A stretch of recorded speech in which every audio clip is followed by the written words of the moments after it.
Hello, fictional. Welcome to the What If Issei. Today we are gonna see, what if Issei gained the powers of a Nephilim? If you end up liking this video, please consider subscribe, so without further ado, let's get into the video. The night was still and suffocating, yet Issei Haidu tossed restlessly beneath his covers. His dreams, once filled with the usual fantasies of beautiful girls, had taken a disturbing turn over the past few nights. Instead of curvaceous bodies and playful banter, his mind was assaulted by vivid visions of celestial beings, battles that tore through the skies, and massive shimmering wings of both light and shadow. He groaned as the dream overtook him once more. Issei stood on a desolate battlefield, his feet sinking into the cracked, scorched earth. The sky above was a swirl of violent colors: purple, gold, and red, clashing in chaotic harmony. All around him, figures engaged in furious combat.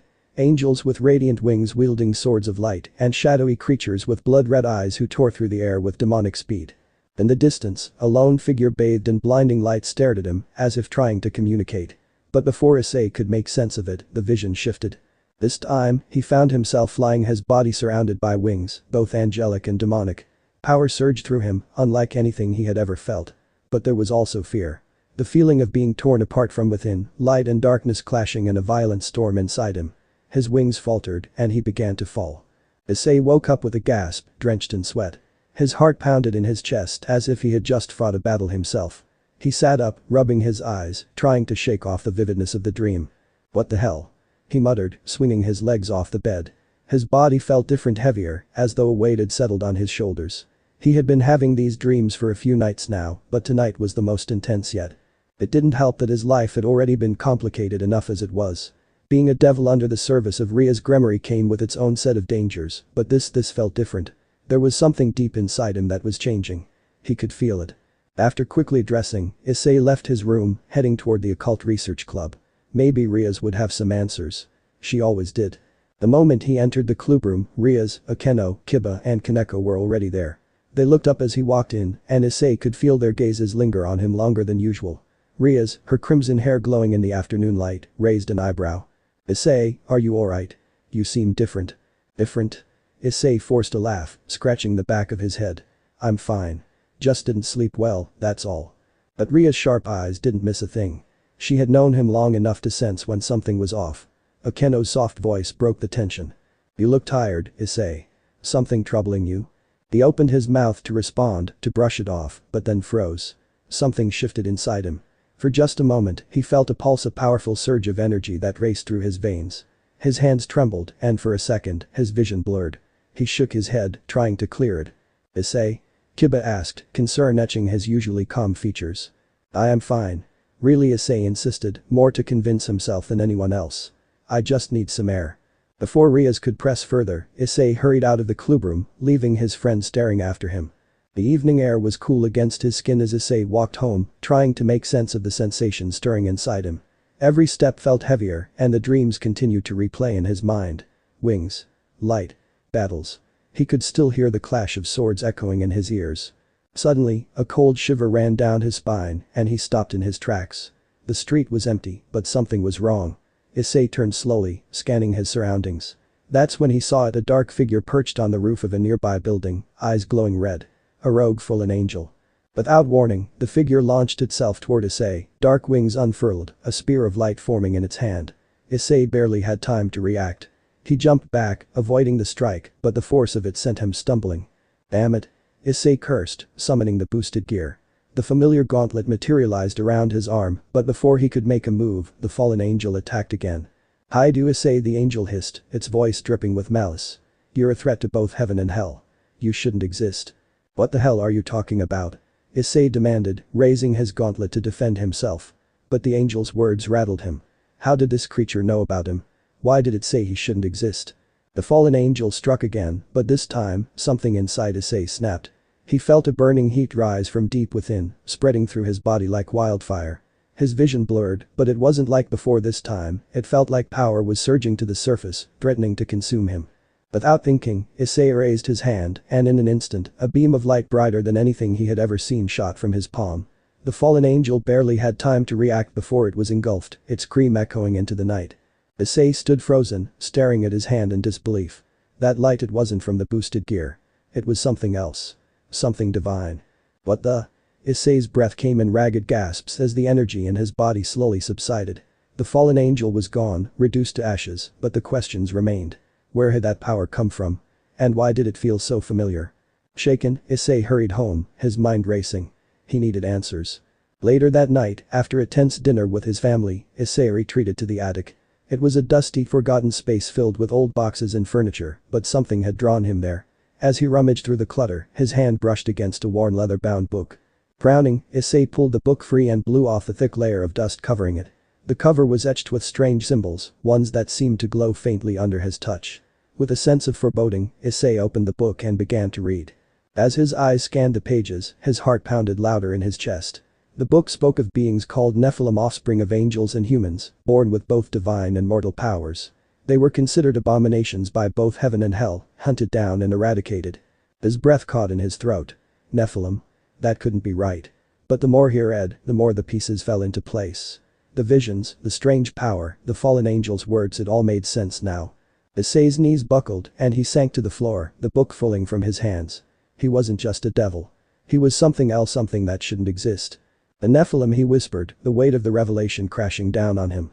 The power inside him stirred again, and this time, it was undeniable. He could feel it, angelic light mingling with demonic fire, swirling inside him like a storm. Issei clenched his fists, his body trembling. How was he supposed to handle this? What would Rias think? What would the others do if they found out? As the night wore on, Issei stared at the book, its ancient words seared into his mind. He knew one thing for sure: his life was never going to be the same again. The days following Issei's discovery of his Nephilim heritage were a blur of confusion, fear, and uncertainty. He found himself constantly on edge, jumping at the slightest sound, questioning everything he thought he knew about his life. His powers, still untested and unstable, bubbled under the surface like a volcano waiting to erupt. Every time he used them, the line between angelic light and demonic fire blurred a little more, making him feel less like the Issei Haidu he once was, and more like something other. Rias and the Occult Research Club could tell something was wrong, though Issei did his best to keep them at arm's length. He couldn't bear the thought of telling them the truth, not yet. How could they possibly understand what he was going through? How could he understand it when every time he looked in the mirror, the person staring back at him felt like a stranger? For the first time in his life, Issei felt truly alone. It was during one of these long, sleepless nights that the inevitable happened. Issei was walking alone through the park near his house, the cool night air doing little to calm his nerves. His thoughts were a mess, tangled in questions without answers. But as he passed under the flickering light of a street lamp, he felt a sudden and overwhelming presence. The air seemed to thicken, charged with power. Issei stopped dead in his tracks, his hand instinctively moving to summon the boosted gear. Then they appeared. 3 figures, clad in radiant armor and glowing with a light so pure it hurt to look at them, descended from the sky. At their head was Michael, the archangel, his wings spread wide and shimmering with golden light. Behind him, 2 other angels hovered silently, their gazes fixed on Issei. "Hi, do Issei." Michael's voice was calm, yet it carried the weight of centuries. "We have come to speak with you." Issei took a step back, his heart pounding in his chest. He had dealt with angels before, but this was different.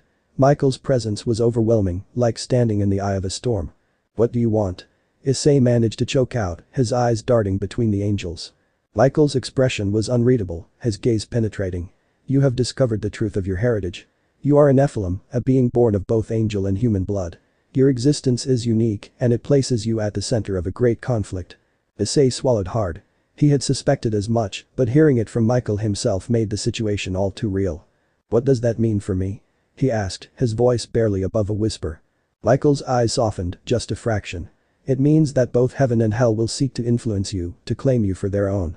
Your power, if left unchecked, could tip the balance between our realms. But you have a choice, Issei. Heaven offers you a place among us, a chance to use your power for the greater good.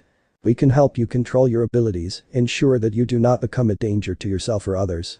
For a moment, Issei considered the offer. Control. Peace.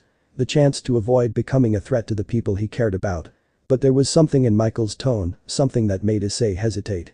"What's the catch?" Issei asked, narrowing his eyes. Michael's expression didn't change. "The catch is that you would have to renounce your ties to the devils. Your relationships with Rias Gremory, Akeno Himejima and the others would have to end. Your Nephilim powers are incompatible with their demonic nature. You would walk the path of light, not shadow." Issei's heart sank. Renounce his ties to Rias. To his friends. The very thought made his chest ache. He had fought alongside them, laughed with them, even loved them. How could he just walk away? I don't know if I can do that, Issei said, his voice shaking. Before Michael could respond, another presence made itself known. A sudden gust of wind, and from the shadows emerged a figure Issei recognized all too well. Azazel, the leader of the fallen angels. His dark wings contrasted starkly against Michael's golden radiance, and the smirk on his face told Issei that he had been expecting this confrontation. "Ah, Michael. I see you've wasted no time in trying to recruit the boy," Azazel said casually, crossing his arms. "But you forgot to mention something.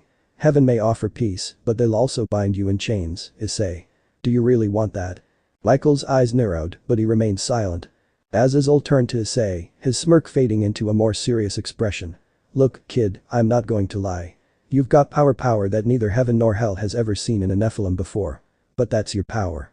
You don't need to choose sides. Hell offers freedom. We'll let you figure things out on your own terms, without forcing you to cut ties with the people you care about." Issei felt his head spin. Both sides were pulling at him, each offering something he wanted. Control and peace, or freedom and his friends. It felt like no matter what he chose, he would lose something precious. I need time to think," Issei muttered, taking a step back from both Michael and Azazel. Michael inclined his head. "We will give you time. But be warned, Issei. The longer your powers remain unchecked, the greater the risk to you and those around you." With that, Michael and his fellow angels vanished, leaving only a faint glow in the air where they had stood. Azazel gave Issei one last look before spreading his wings and disappearing into the night. Issei stood alone in the park, his heart heavy with the weight of their words. His hands trembled as he clenched them into fists. What was he supposed to do? He hadn't asked for any of this. He just wanted to protect his friends, to live his life with Riaz and the others. But now, it felt like the world was pushing him in directions he wasn't ready to go. The following days were tense. Issei avoided Riaz and the rest of the occult research club as much as possible, retreating into himself. He didn't know how to explain what was happening to him, didn't know if he even should tell them. Every time he saw Riaz's concerned face or heard Akeno's gentle voice asking if he was okay, guilt gnawed him. He had started training in secret, trying to get a handle on his powers, but it wasn't going well. The more he tried to use his Nephilim abilities, the more chaotic they became. One moment, he would be surrounded by blinding light, the next, he'd be engulfed in dark flames. It was like two different forces were warring inside him, and he had no idea how to bring them into balance. One evening, after another frustrating training session, Issei returned to the clubroom. Riaz was waiting for him, her arms crossed and a worried look on her face. "Issei," she began, her voice soft but firm. "We need to talk." Issei tensed, knowing this conversation was coming, but dreading it all the same. "Something's wrong," Riaz continued, taking a step closer to him. "You've been distant lately, and I can feel that your power has changed. You need to tell me what's going on." Issei looked away, his heart pounding. How could he tell her? How could he explain that he was no longer just a devil, that he was something else, something that might drive a wedge between them? I'm not sure I can explain," Issei said, his voice low. "It's complicated." Riaz reached out, placing a hand on his shoulder. "Issei, you don't have to go through this alone. Whatever it is, we can face it together." Issei wanted to believe that. He needed to believe that. But as he looked into Riaz's eyes, all he could think about was Michael's words. If he embraced his Nephilim heritage, would he be forced to leave her behind? Would their love be torn apart by the very nature of what he was? Before he could respond, a sudden crash echoed through the clubroom. The door burst open, and standing in the doorway was another unexpected visitor, Gabriel, the archangel, her ethereal beauty almost blinding in its intensity. "Issei Haidu," she said, her voice ringing with authority. "The time has come to make your decision. Heaven cannot wait any longer." Riaz stepped in front of Issei, her eyes blazing with defiance. "He's not going anywhere." Gabriel's eyes softened, but her resolve was clear. The balance of the realms is at stake. Issei's power is growing, and it must be guided. Issei stood frozen, his mind racing. Heaven. Hell. His friends. His powers. The pressure was building, the tension inside him growing stronger with every passing moment. He could feel the light and darkness swirling within him, fighting for control. I don't know what to do," Issei whispered, his voice breaking. Gabriel looked at him with understanding in her eyes. "You must choose, Issei. Your path, your future, and the fate of both heaven and hell rest in your hands." Issei clenched his fists, his heart torn in two. How could he possibly make a choice when everything he loved and everything he feared were pulling him in opposite directions? But one thing was clear. No matter what he chose, his life would never be the same again. The tension between heaven, hell, and the human world was mounting, but for Issei Haidu, there was an internal battle that overshadowed even the cosmic conflicts. His feelings for Riaz Gremory, the devil who had changed his life and whom he had sworn to protect, were growing deeper with each passing day. But now, with his Nephilim heritage threatening to tear his world apart, even his love for her seemed uncertain. Issei lay awake in his room, staring at the ceiling. His thoughts raced back to the moment Gabriel had appeared in the clubroom, demanding he make a choice. It had shaken him to his core. He knew heaven and hell were on the brink of a war, and his powers could tip the balance, but what terrified him more was the thought of what his Nephilim heritage meant for his relationship with Rias. The Nephilim, a being born of both angel and human blood. And now, he was supposed to figure out how to be that while still holding on to everything he cared about, especially Rias. He sat up, running a hand through his hair, frustrated. Could heaven and hell really keep them apart? Would his newfound angelic side reject her devilish nature? The next day at the Occult Research Club, Rias was waiting for him, her usual warm smile faltering as she noticed his troubled expression. The room felt warmer with her presence, yet Issei couldn't shake the knot of anxiety in his chest. Issei, Rias began, her voice soft. You've been distant. I know something's bothering you. Issei forced a smile, but it didn't reach his eyes. I'm just trying to figure some stuff out, Rias. It's nothing to worry about. But Rias wasn't fooled. She stepped closer, her crimson hair falling gently over her shoulders as she reached for his hand. Issei, we've always faced everything together. You don't have to go through this alone. You know that, right? Issei looked into her eyes, those beautiful, hypnotic eyes that had captivated him from the moment they met. His heart pounded. He wanted to tell her everything, to let her in, but how could he? How could he risk hurting her by admitting that their relationship might be impossible now? I know, Rias, Issei whispered, gripping her hand tightly. But things are different now. I'm different. Rias frowned, confusion flashing across her face. Different? Issei, whatever's happening to you, we'll figure it out. I'm not going anywhere. Issei felt a surge of emotion, the weight of his feelings for her overwhelming him. He pulled her close, their bodies inches apart, and looked down at her with a mixture of fear and longing. Rias, I don't think you understand. I'm not just a devil anymore. I'm something else. I'm a Nephilim, part angel, part human. Rias' eyes widened in shock, her breath catching in her throat. What? Issei, how? I found out a few nights ago, Issei explained, his voice barely above a whisper. I've been having dreams, visions. And then, after that fight with the fallen angel, I started to change. I found an old book in my attic and it confirmed it. I'm a Nephilim, Rias. I don't know what that means for us. For a moment, there was silence between them, the weight of Issei's revelation hanging heavily in the air. Rias stared at him, her expression unreadable. Then, slowly, she raised her hand to his cheek, her touch warm and comforting. Issei, she said softly, I don't care if you're a Nephilim, a devil, or something else entirely. You're still you. You're still the Issei I know and care about. Nothing can change that. Issei's heart swelled at her words, but the fear still gnawed at him. But what if it does change things, Rias? What if heaven or hell decides we can't be together? What if my powers make it impossible for us? Rias' eyes softened and she leaned closer, pressing her forehead against his. We'll find a way, Issei. We always do. Their bond had never felt stronger, but the more Issei embraced his feelings for Rias, the more conflicted he became. He couldn't ignore the reality of his situation. He had been born with both divine and human blood, and now that his powers had awakened, the forces of heaven and hell were watching him closely. Could he really hold on to Rias while navigating the storm that was coming? Later that week, Issei found himself walking through the park where he often trained in secret, trying to master his Nephilim powers.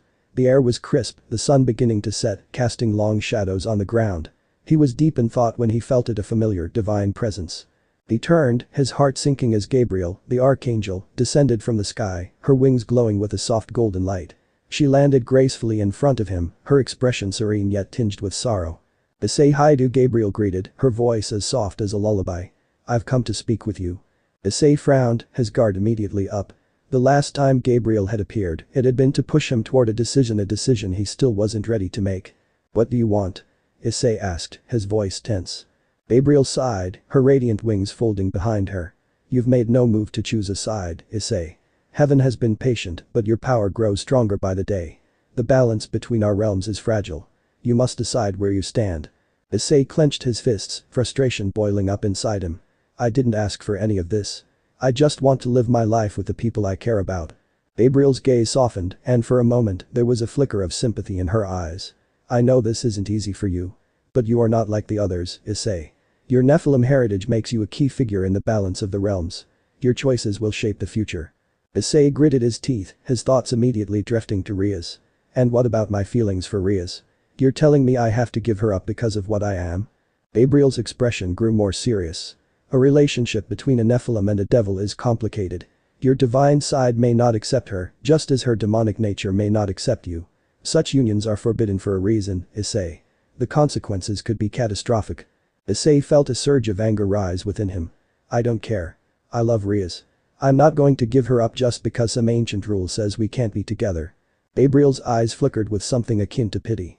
Love is a powerful force, but it is not always enough to overcome the laws of heaven and hell. You must understand, Issei, that your powers are not fully under your control. If your angelic nature rejects her, you could lose more than just your relationship. Issei's heart pounded in his chest, fear clawing at the edges of his mind. He had always known that being with Riaz was complicated, but now it seemed impossible. Could his own powers turn against the one person he cared about most? I don't care, Issei repeated, his voice shaking but resolute. I won't let anyone tell me who I can love. Not you, not heaven, not hell. I'll find a way to make this work. Gabriel regarded him in silence for a long moment, her expression unreadable. Finally, she spoke, her voice soft. I hope, for your sake, that you are right, Issei. But remember this, your choices will have consequences, not just for you, but for those you love. With that, she spread her wings and ascended into the sky, disappearing into the fading light of the evening. Issei stood there for a long time, staring up at the sky, his heart heavy with doubt. Gabriel's words echoed in his mind, feeding the growing fear that maybe, just maybe, he couldn't protect Riaz from what was coming. Maybe the forces inside him were too powerful, too dangerous. But as he made his way back to the occult research club that night, one thing was clear: no matter what the future held, no matter what heaven or hell demanded of him, he wasn't going to let go of Riaz. Not now. Not ever. When Issei arrived back at the clubroom, Riaz was waiting for him.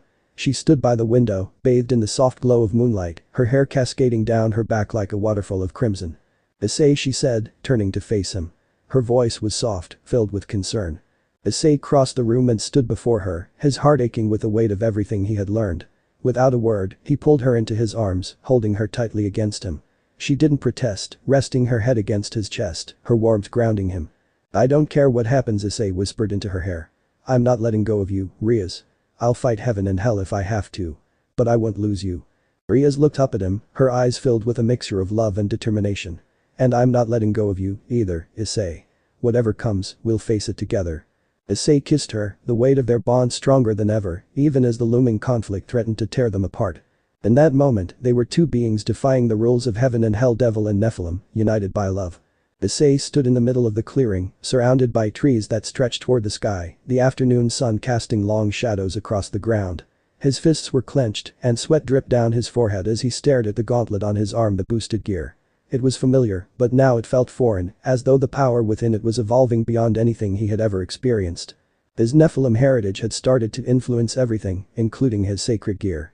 What had once been a reliable source of strength now felt like an unstable force, its limits pushed to the brink by the fusion of angelic and demonic energy coursing through his body. Focus, Issei, came a voice from behind him. Riaz stood at the edge of the clearing, her arms crossed, watching him intently.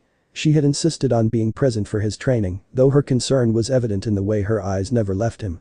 Akeno, Kiba and Kaneko were further back, ready to intervene if something went wrong. They all knew the risks. Issei's powers were unlike anything they had encountered before. Issei closed his eyes, taking a deep breath. The power inside him stirred, like a living thing, a storm of light and fire that refused to be tamed. He had been training for days, trying to control the dual forces of angelic light and demonic fire, but every time he reached out to them, they responded erratically, as though they were warring with each other inside him. His sacred gear had begun to change as well.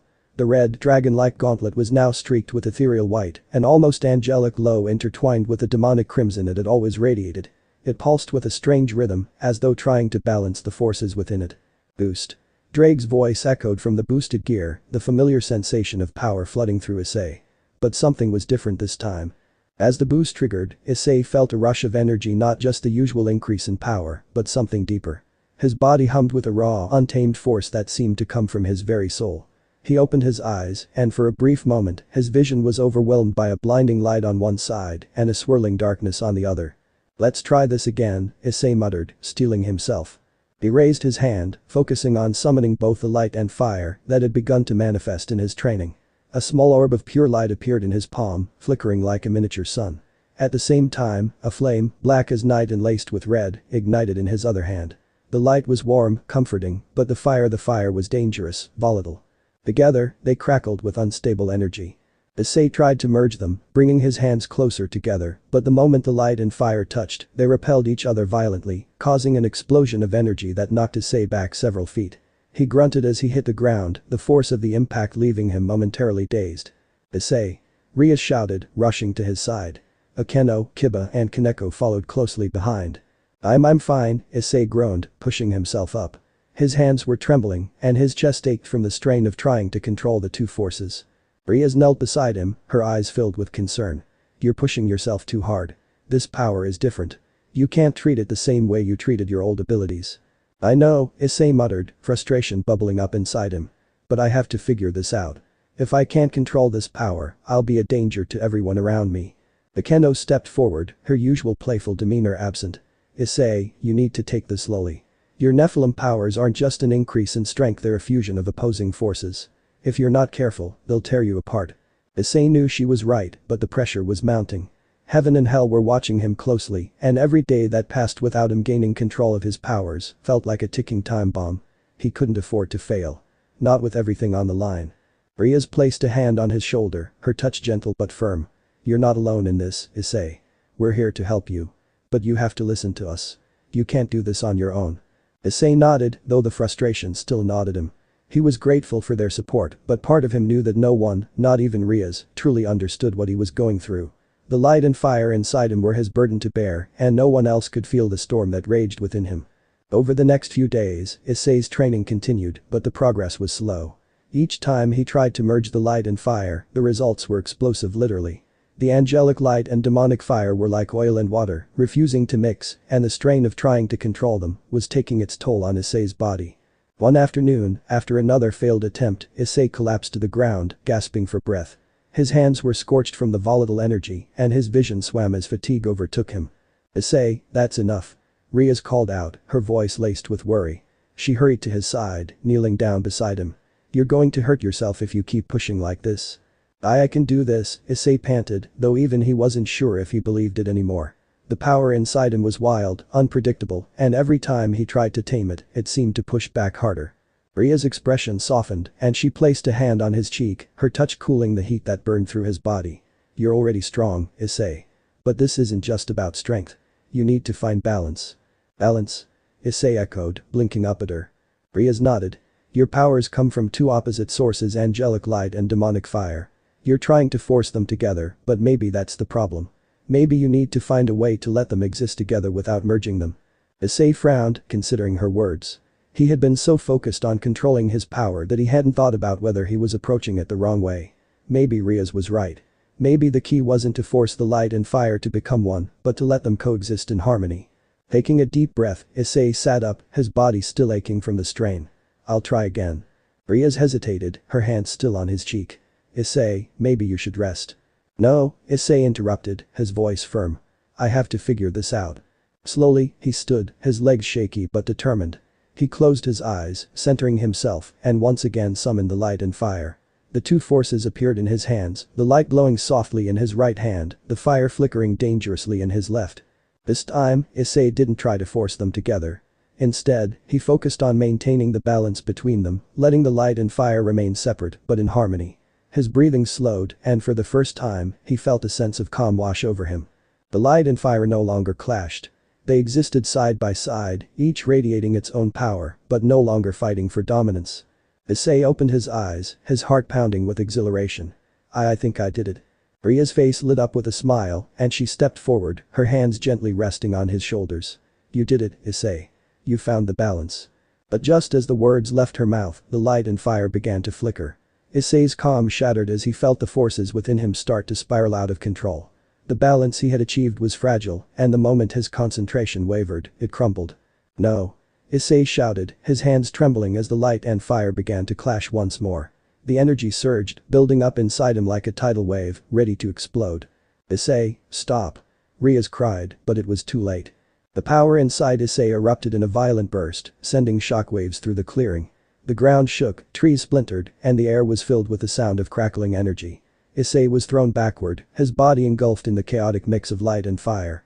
For a terrifying moment, Issei thought he was going to lose control completely. The power was too much, it was tearing him apart. His vision blurred, his mind racing as the storm inside him reached a breaking point. But then, through the chaos, he felt a hand on his chest. Warm, soothing, steady. Issei, Ria's voice was calm, firm. Breathe. Focus on me. Issei's heart pounded in his chest, but her voice cut through the storm. Slowly, he forced himself to focus, to push back against the overwhelming surge of power. Bit by bit, he regained control, the light and fire subsiding as the energy within him settled. When the chaos finally faded, Issei collapsed to his knees, gasping for breath.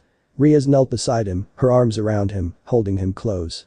"You're okay," she whispered, her voice soft and reassuring. "You're okay, Issei." Issei closed his eyes, leaning into her embrace. He was exhausted, both physically and emotionally, but as he rested against Riaz, he knew one thing for certain: he couldn't do this alone. Balancing the powers of a Nephilim was more dangerous than he had ever imagined, and the road ahead was going to be even harder. But with Riaz by his side, he had hope. Even if his powers were a ticking time bomb, he would find a way to master them. He had to. For her. For everyone he cared about. The air felt heavier than usual as Issei walked through the park where his training sessions had become a daily ritual. The sun was just beginning to set, casting long golden shadows across the ground. Despite the peaceful setting, Issei's mind was far from calm. The chaotic merging of his Nephilim powers was finally showing signs of progress, but it was far from stable. Each day felt like a delicate dance on the edge of a cliff, where one wrong step could send him spiraling out of control. He had come to accept that his powers were both a gift and a curse.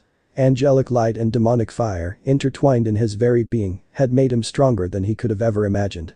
Yet the cost of this power was becoming increasingly clear. His control was fragile, and the pressure from both heaven and hell to choose a side was growing stronger.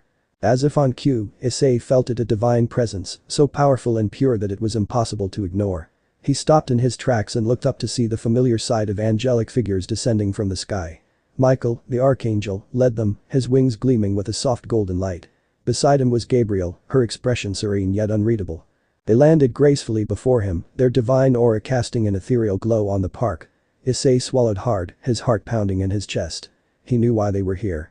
"I do, Issei," Michael greeted, his voice calm but commanding. "It is time we speak." Issei shifted uncomfortably, his fists clenching at his sides. He had expected this, but it didn't make the situation any easier. Gabriel stepped forward, her eyes kind but serious. "We have watched you struggle with your Nephilim powers, Issei. You have potential beyond what you realize, but you are at a crossroads. Heaven wishes to offer you guidance, a place among us." Issei's stomach twisted at her words. He had known that heaven had plans for him ever since his Nephilim heritage had awakened, but hearing it spelled out like this made it all too real. "What do you want from me?" Issei asked, his voice steady despite the turmoil brewing inside him. Michael's eyes were piercing as he answered. "Heaven is in a state of unrest. The balance between heaven, hell, and the human world is more fragile than it has ever been. Your Nephilim powers could tip that balance, Issei. You are a unique being born of both angel and human blood, with the potential to wield divine power unlike any other. Heaven offers you a place to fulfill your divine purpose." Issei felt a chill run down his spine. "And what does that mean, exactly? What would I have to do?" Gabriel's expression softened, but her voice remained firm. "Heaven needs your strength, Issei. The war against the fallen angels and the forces of hell continues, and your powers could bring peace, protect the innocent, and restore the balance. You would become a warrior of light, a beacon for those who have lost their way." Issei's heart pounded in his chest. The offer sounded tempting: peace, protection, and a clear purpose.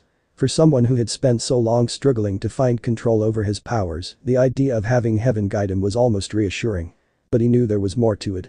Michael's gaze sharpened as he spoke the words Issei had been dreading. "But there is a price. In order to fully embrace your divine nature, you must sever your ties to the devils. You cannot serve heaven while maintaining your bonds with Ria's Gremory and the Occult Research Club." Issei's blood ran cold. He had suspected this would be their demand, but hearing it made the weight of the decision feel unbearable. "You want me to abandon Ria's?" Issei's voice cracked slightly as he spoke her name, the thought of losing her cutting deeper than any physical wound. Gabriel's eyes softened with sympathy. "Your bond with Ria's Gremory is strong, Issei, but the path of a Nephilim is a difficult one. Heaven and hell are opposites by nature. Your powers, if fully embraced, may not be compatible with a relationship tied to demonic energy." Issei felt his chest tighten. He had fought alongside Riaz and the others, had grown closer to her than anyone else. She had become his anchor, the person he cared about more than anyone. And now heaven was asking him to give that up? To walk away from her? Michael's voice was steady but unyielding. "You must choose, Issei. The path of light or the path of shadow. Heaven offers you a place where you can control your powers, where you can use them to protect the world. But that path requires sacrifice. Issei's mind raced. The weight of the decision was suffocating. He had always fought for his friends, for Rias, for the people he loved. But now heaven was offering him the chance to become something greater, to wield his power for a cause that could change the world. How could he turn his back on that? But how could he turn his back on Rias? Later that evening, Issei returned to the occult research club. The air was thick with tension as he entered the room. Rias was waiting for him, along with Akeno, Kiba, Kaneko, and the others. They had sensed that something was wrong, and now they were waiting for him to explain. Rias looked at him with a mixture of concern and determination. Issei, what happened? Issei sighed, running a hand through his hair. Heaven came to me again. Michael and Gabriel. They want me to join them. They said my Nephilim powers could tip the balance in the war against the fallen angels. The room fell silent. Ria's eyes darkened, but she said nothing, waiting for him to continue. They want me to use my powers for heaven, Issei said, his voice heavy with the weight of the decision. But they're asking me to cut ties with all of you. With you, Rias. Ria's breath hitched, but her expression remained strong. And what did you tell them? Issei clenched his fists. I didn't give them an answer. I don't know what to do. The silence in the room was deafening. Everyone was waiting for him to decide, waiting for him to choose a path. But how could he? How could he choose between the people he loved and the divine calling that had been thrust upon him? Akeno was the first to break the silence, her voice calm but filled with emotion. Issei, no matter what you decide, we'll support you. But I can't imagine this club without you. We've been through too much together. Kiba nodded, his expression serious. We're your friends, Issei. We've fought alongside you. I can't believe heaven would ask you to abandon that. Kaneko, who rarely spoke about her emotions, looked at him with a rare vulnerability in her eyes. We need you, Issei. But it was Ria's silence that weighed on him the most.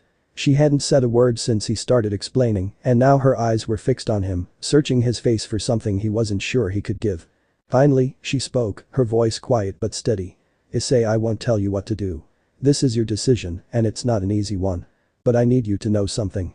She stepped closer to him, her crimson hair glowing in the dim light, her eyes never leaving his. You're important to me. Not just because you're part of my peerage, but because you're you.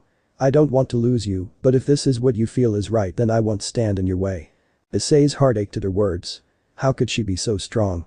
How could she stand there, willing to let him go, when every fiber of his being screamed at him not to leave her? I don't want to lose you either, Issei whispered, his voice trembling. But I don't know how to choose. Ria smiled softly, but there was pain behind it. You don't have to choose alone, Issei. We'll stand by you, no matter what. But you need to decide what kind of future you want. Issei closed his eyes, his mind swirling with conflicting emotions. Heaven was offering him peace, protection, and a clear path forward. But the cost was Ria's, was his friends, was everything he had fought for since the day he became a devil. He opened his eyes and looked at Ria's, at the people who had become his family. I don't want to walk away from any of you, he said, his voice filled with determination. I don't care what heaven says. I'm not giving up on my friends. I'm not giving up on you, Ria's. Ria's eyes widened in surprise, and for a moment, she looked as though she didn't believe what she had heard. Issei stepped forward, his hand reaching out to hers. I'll find another way. I'll figure out how to control my powers without leaving any of you behind. I don't care if I'm a Nephilim or a devil or something else. I'm not giving up on what matters to me. Tears welled up in Ria's eyes, but she smiled a genuine, heartfelt smile. Issei. Before she could say anything else, Issei pulled her into a tight embrace, his heart pounding in his chest. He had made his choice. Heaven could offer him power, peace, and protection, but none of that mattered if it meant losing the people he loved. No matter what challenges lay ahead, no matter how hard it would be to control the power inside him, Issei knew one thing for certain: he wasn't going to face it alone. As the night wore on and the others left the clubroom, Issei remained with Rias. The air between them was charged with unspoken emotions, but for the first time in days, Issei felt a sense of peace. He had made his decision. Heaven had made their offer, but he wasn't going to abandon Ria's or the occult research club. Whatever came next, they would face it together. And that was enough. For now. The weight of heaven's offer still hung heavy on Issei's shoulders as he sat alone in the occult research club room. His decision to reject heaven's call had been a bold one, but he knew that peace was far from guaranteed. As much as he wanted to believe that his love for Rias and his bond with his friends were enough, there was still the issue of his unstable powers and the looming war between heaven and hell. But if heaven wasn't the answer, what was? Issei stared at his gauntlet, the boosted gear, as it pulsed softly with a mixture of crimson and white light. His Nephilim powers were still unpredictable, and despite his efforts to train and control them, the balance between angelic light and demonic fire remained tenuous. It was as if both sides were pulling at him, each trying to claim him as their own.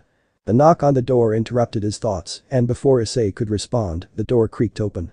Riaz stepped into the room, her presence always a calming force for him. Her eyes softened when she saw him, but there was something else in her expression, something more serious. "Issei," she said softly, walking over to sit beside him. "There's someone who wants to speak with you.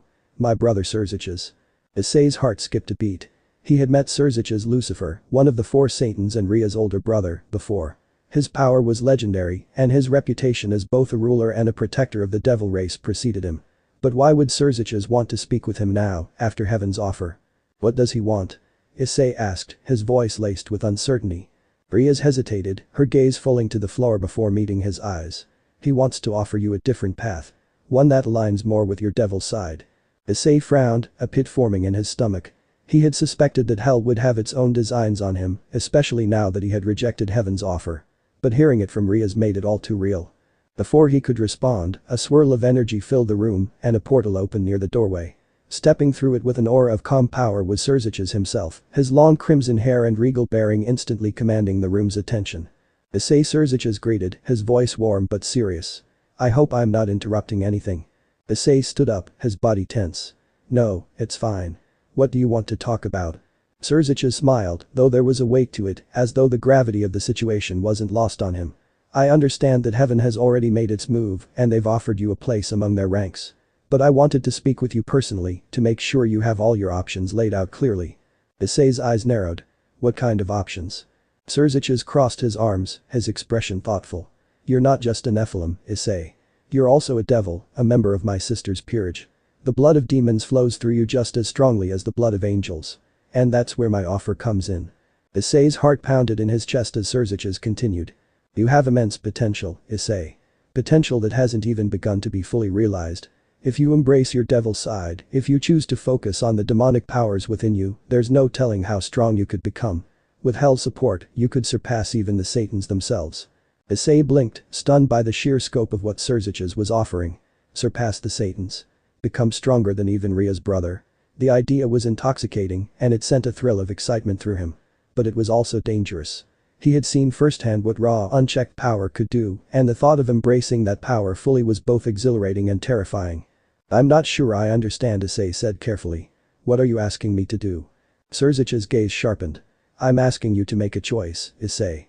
Just as Heaven offered you a path, I'm offering you another. Hell will give you the freedom to grow, to become something truly extraordinary. But in order to fully unlock your potential, you'll need to let go of your angelic heritage. Embrace your demonic nature, and you could become one of the strongest beings in existence." Issei's mind raced. The offer was tempting: freedom, power, the chance to surpass even the most powerful devils. But the cost? Letting go of his angelic heritage. It was the same as Heaven's offer in reverse. If he chose hell, he would have to abandon the light within him, the part of him that came from his Nephilim blood. Ria's silence was deafening. She stood beside him, her eyes filled with worry. This wasn't just about power or potential. This was about who Issei wanted to be and what he was willing to give up. Issei looked at Serzich's, his voice low. "What happens if I don't make a choice? If I try to keep both sides?" Serzich's sighed, his expression softening. "That's the path you've been walking so far, and it's causing instability within you. The light and fire are constantly clashing, and if you don't find a way to balance them or choose a side, they could tear you apart. I don't want that for you, Issei. None of us do." Issei swallowed hard. The weight of the decision felt crushing. Both heaven and hell were pulling at him, each offering him something incredible, but each demanding a sacrifice. He had chosen to stand by Ria's, to reject heaven's offer, but now hell was offering him something just as dangerous: freedom, but at the cost of losing his connection to the light. Issei's voice trailed off, unsure of what to say. Ria stepped forward, her hand gently resting on his arm. Her touch was comforting, grounding him in a way that nothing else could. "Issei," Ria said softly, "this is your decision. No one can make it for you. But whatever you choose, I'll be with you. I trust you." Her words cut through the chaos in his mind, and for a moment, everything else faded away. The pull of heaven and hell, the conflict within him, it all seemed distant compared to the feeling of Ria's hand on his arm, her eyes locked with his. Issei turned to her, his heart aching with the weight of it all. "Ria's, I don't want to lose you. I don't want to lose any of this. But I don't know how to choose." Ria's eyes softened, and she stepped closer, closing the distance between them. "You don't have to make the decision right now, Issei. But I need you to know something." Issei looked into her eyes, his heart racing. There was something unspoken between them, something that had been building for a long time but had never been fully acknowledged. He could feel it in the way she looked at him, the way she stood so close, as if the air around them had shifted. Issei whispered, her voice barely audible, "No matter what happens, I." She didn't finish the sentence, but she didn't need to. In that moment, Issei knew. He could feel it, not just in his heart, but in the depths of his soul. Riaz cared for him deeply, just as much as he cared for her. Before he could stop himself, Issei closed the distance between them, his hand gently cupping her cheek. Ria's eyes widened in surprise, but she didn't pull away. Slowly, he leaned in, his lips brushing against hers in a kiss that was both tender and desperate, as if it was the only thing that mattered in that moment. Riaz responded, her arms wrapping around his neck as she kissed him back, the weight of the world falling away as they deepened the kiss. For a moment, there was no heaven, no hell, no Nephilim powers or wars to be fought. There was only the two of them, locked in a moment of pure connection. When they finally pulled apart, both of them were breathless, their hearts racing. Ria's cheeks were flushed, and she smiled softly at him, her eyes filled with warmth. "Whatever you choose, Issei," she whispered, "we'll face it together." Issei nodded, his mind still spinning from the kiss, but his heart felt lighter. The decision was still looming, but for the first time in days, he felt like he wasn't facing it alone. Serziches had remained silent throughout the exchange, his expression unreadable. But when Issei turned to him, he saw a flicker of understanding in the older devil's eyes. "I see," Serziches said quietly. "You've made your decision." Issei shook his head. "No. Not yet. But I know one thing, I won't abandon Riaz. No matter what." Serziches smiled softly. "That's all I needed to hear." With that, the ruler of hell stepped back, his form dissolving into a swirl of energy as he disappeared through the portal he had come through. The room was quiet once more, the air thick with the weight of what had just happened. Issei stood there, his hands still clasped in Ria's, feeling the tension slowly ebb away. Hell had made its offer, and now it was up to him to decide. But as he looked at Ria's, her eyes filled with trust and affection, he knew one thing for certain: he wasn't going to face the future alone. And whatever came next, they would face it together. The dreams had become worse. Issei woke up every night drenched in sweat, his heart pounding as the echoes of destruction and fire still roared in his ears. It was always the same, the visions of a war between heaven and hell, with him standing in the center of the battlefield, both angelic and demonic armies clashing around him. The sky was always a violent swirl of colors: blood red, gold, and black. Angels descended like falling stars, their wings blazing with light, while demons rose from the earth, their dark power radiating in waves. And in the midst of it all, Issei stood, caught between the two sides, both angelic light and demonic fire coursing through his body, tearing him apart. Every time, the vision ended with a blinding flash of energy, a release of power so immense that it consumed everything around him, leaving nothing but ash and silence. These dreams were more than just nightmares. Issei knew that now. They were a warning. A glimpse into the potential future of his Nephilim powers. And every time he woke from them, he felt the same sinking dread, the realization that each time he used his powers, he came one step closer to making those dreams a reality. But Issei had never been one to back down from a challenge. If his powers were a ticking time bomb, then he would find a way to defuse them before it was too late. He had no other choice. Too many people were depending on him: Riaz, the occult research club, and everyone he cared about. No matter the cost, he had to control this power. He had to protect them. Issei spent the next few weeks training harder than ever before. His Nephilim powers, though still unpredictable, had grown stronger with each passing day. But with that strength came a price. Every time he tapped into the angelic light or the demonic fire within him, he felt a strain on his body, a gnawing ache that spread through his limbs, and a fatigue that lingered long after the battle was over. Riaz and the others had noticed. They watched him with concerned eyes as he pushed himself to his limits, refusing to slow down or take a break. But Issei couldn't stop. He didn't have the luxury of resting when the fate of both heaven and hell might depend on him. During one of these training sessions, Azazel, the leader of the fallen angels and a longtime mentor of sorts, approached him with an idea. "You're burning yourself out," Issei, Azazel said, watching as Issei collapsed to his knees after another failed attempt to balance his powers. "If you keep going like this, you'll destroy yourself before you even figure out how to control your Nephilim abilities." Issei wiped the sweat from his brow, panting heavily. "I don't have a choice, Azazel. If I don't master these powers, they'll consume me. I've seen it in my dreams." Azazel's expression softened, and he crouched down beside Issei, his usual beefy demeanor replaced with something more serious. "I know you're scared, kid. I know you think it's all on your shoulders. But you can't brute force your way through this. Nephilim power isn't like anything else, it's a fusion of two completely opposite forces. You need more than strength to control it. You need balance." "I've been trying to find balance," Issei muttered, frustration bubbling up inside him. But every time I get close, it slips away. That's because you're treating it like a fight, Azazel explained, standing up and crossing his arms.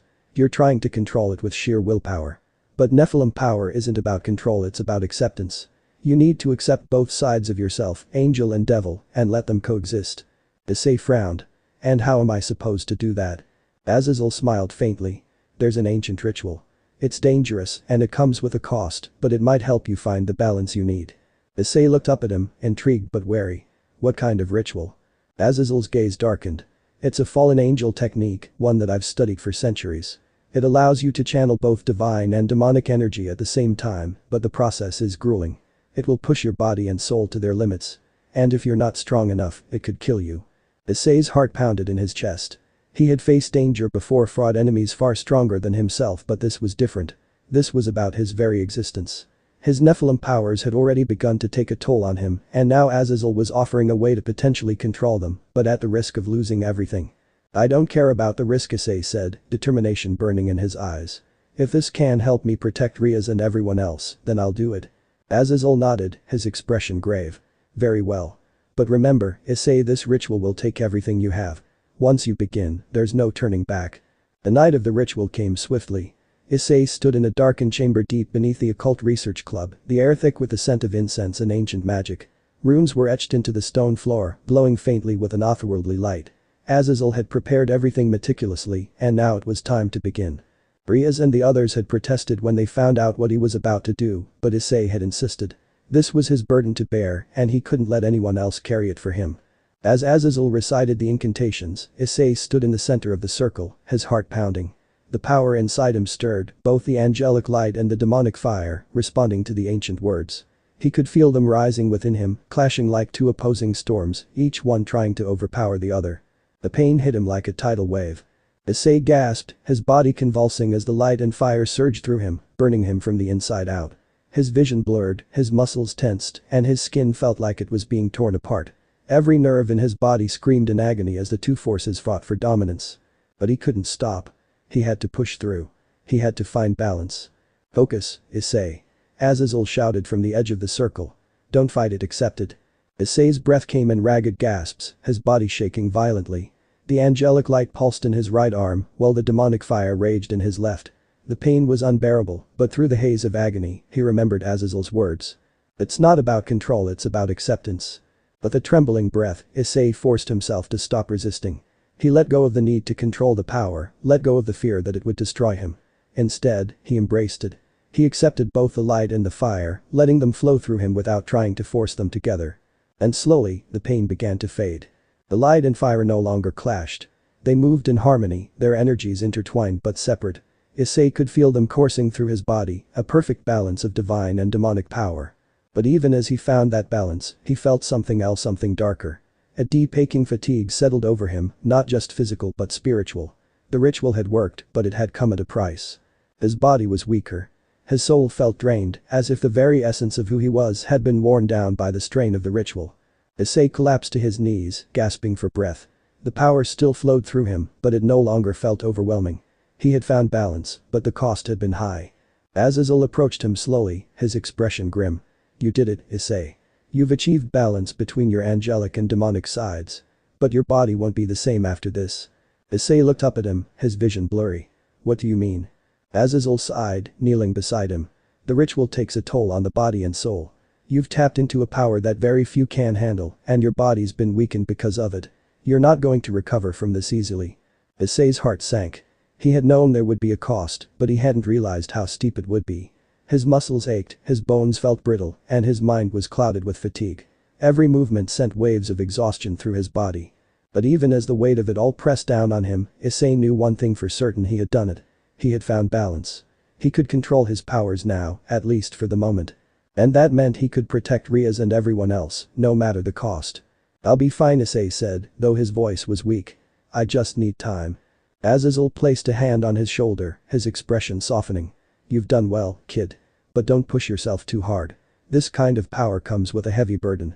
Issei nodded, though the truth of Azazel's words weighed heavily on him. The ritual had worked, but it had left him drained, both physically and spiritually. He could feel the fragility in his body, the way his soul seemed to tremble under the weight of the power he now wielded. But he had no choice. He had to keep fighting. He had to protect those he loved. Even if it meant sacrificing himself in the process. Later that night, Issei returned to the clubroom, his body aching with every step. Riaz was waiting for him, her eyes filled with worry as she saw the toll the ritual had taken on him. Issei, she whispered, rushing to his side. You shouldn't have done this alone. Issei smiled weakly, his hand gently brushing against her cheek. I had to, Riaz. I had to find a way to control my powers. Riaz's eyes shimmered with unshed tears, but she nodded, understanding his resolve. She knew the burden he carried, but it didn't make it any easier to watch him suffer. As they stood together in the quiet of the clubroom, Issei knew that the road ahead was only going to get harder. His powers were balanced now, but the price had been steep. And he wasn't sure how much more he could endure. But for Riaz, for his friends, for everyone he loved, he would keep going. No matter the cost. The toll on Issei's body from the ritual was more severe than he had anticipated. Every movement felt like his muscles were being torn apart and the weariness in his soul had become a constant companion. He'd learned to control his Nephilim powers, but at a heavy cost. Still, the knowledge that he could protect those he loved gave him the strength to push forward, even as his body slowly gave out. But despite the newfound balance between his angelic light and demonic fire, the instability lingered beneath the surface. It wasn't enough to have control, there had to be a way to wield his powers without constantly teetering on the edge of destruction. It felt as though he was a mere vessel for forces that far exceeded his capacity to handle. One evening, while Issei was wandering through the outskirts of Kuo town seeking solace in the quiet woods that surrounded the area, he stumbled upon something that would change everything. The forest was dense, the moonlight casting silvery beams through the gaps in the canopy above. Issei's breath came in slow, steady puffs, but every step felt heavier, his body still recovering from the strain of the ritual. The cool night air did little to ease the weight he carried. But as he ventured deeper into the woods, he felt a strange energy, subtle but undeniably present. It wasn't like the presence of a devil or an angel, but something in between. His senses tingled, and for a moment, the heaviness in his body lessened as curiosity overpowered his exhaustion. Issei followed the sensation, moving quietly through the trees, until he reached a small clearing illuminated by the moon. In the center stood a figure slender, cloaked, and radiating an aura unlike anything he had ever felt before. It was both dark and light, a perfect blend of demonic and angelic energy. Who are you? Issei called out, his voice shaky but firm as he stepped into the clearing. The figure turned, lowering her hood to reveal a strikingly beautiful woman with long silver hair and sharp violet eyes. Her gaze was piercing but not hostile, and for a moment, she simply studied him in silence. I've been watching you, Issei Haidu, the woman finally said, her voice calm yet tinged with curiosity. You've drawn quite a bit of attention from both heaven and hell with your Nephilim powers. Issei tensed, ready to summon his boosted gear if necessary. He had no idea who this woman was or what she wanted, but her aura alone made it clear that she wasn't an ordinary being. Who are you? He repeated, more forcefully this time. The woman smiled faintly, as though she had expected the question. My name is Celia. I'm a half-angel, half-devil, much like you. Though, I've been around a bit longer. Issei blinked in shock, his tension fading slightly. Half-angel, half-devil. But I thought Nephilim like us weren't supposed to exist. Celia's eyes softened. We're not. That's why I've been hiding for centuries. She took a step closer, her gaze still fixed on him. I felt your presence when you began unlocking your Nephilim powers. It drew me out of hiding. I thought I was the last of my kind, but it seems fate had other plans. Issei was stunned, unable to form a response. The idea that someone else, someone who understood his struggle, had been living in secret for centuries, it was both reassuring and terrifying. You're like me, Issei finally said, his voice quiet with disbelief. You've been balancing these powers too. Celia nodded. Yes. I've spent centuries trying to control the angelic light and demonic fire within me. It's not easy, and I'm still learning. But I've learned one important thing. The key to our survival isn't just balance, it's harmony. Harmony? Issei repeated, frowning. Celia smiled, but there was a sadness in her eyes. You've been treating your powers as opposing forces, haven't you? Trying to keep them from destroying each other. Issei nodded slowly. Yeah. I thought if I could just control them, I'd be able to keep them from tearing me apart. Celia's expression softened. That's what I thought too, at first. But here's the truth. We're not meant to just control our powers, Issei. We're meant to let them coexist. Angelic and demonic energy don't have to fight, they can blend together, harmonize. But it requires more than just willpower. It requires acceptance of both sides of yourself. Issei's heart pounded in his chest. He had heard something similar from Azazel, but hearing it from Celia, someone who had lived through this same struggle, made it feel more real. Could it really be that simple? Could the answer to mastering his powers lie not in control, but in harmony? How do I do that? Issei asked, hope flickering in his chest for the first time since the ritual. How do I make them harmonize? Celia's gaze softened and she extended her hand toward him. I can show you. But it will take time. It's not something that can be forced. Issei hesitated for a moment, his mind racing with possibilities. He had been so focused on keeping his powers in check that he hadn't even considered that there might be a way to truly unite them. And now, standing before him was someone who had spent centuries mastering the very thing he struggled with. Taking a deep breath, Issei reached out and grasped Celia's hand. Show me. The days that followed were filled with intense training, but this time, Issei felt a glimmer of hope that had been absent before. Celia led him through exercises that were unlike anything he had experienced, rituals of both angelic and demonic origin, meditations that tapped into the core of his being, and techniques designed to help him channel both sides of his power without conflict. The key is to stop thinking of them as separate, Celia explained during one of their sessions. They're both a part of you. The light and the fire are two aspects of the same power. You have to let them flow together, not force them apart. Issei struggled at first. Years of thinking of angelic and demonic power as opposites made it difficult to shift his mindset. But with Celia's guidance, he began to feel the difference. Instead of battling for control over the light and fire, he let them coexist, like two rivers flowing into the same ocean.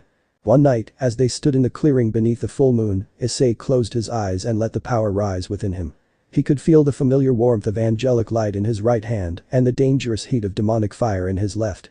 But this time, instead of trying to keep them separate, he let them blend together.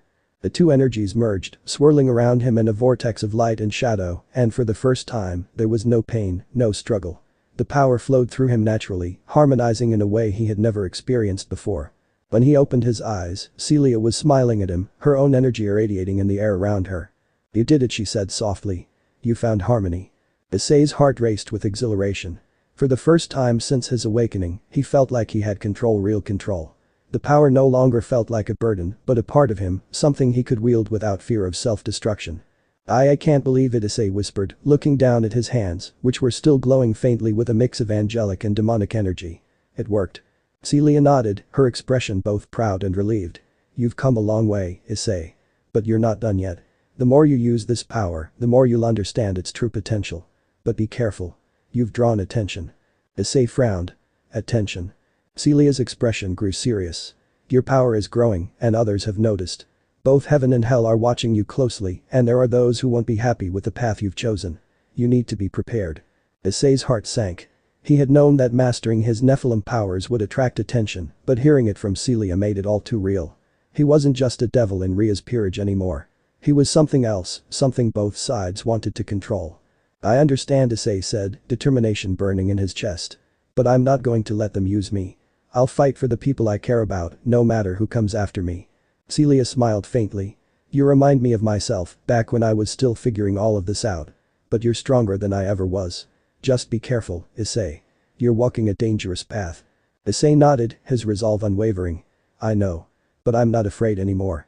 For the first time since his Nephilim powers had awakened, Issei felt a true sense of hope. He had found someone who understood his struggle, someone who could help him navigate the chaos within him.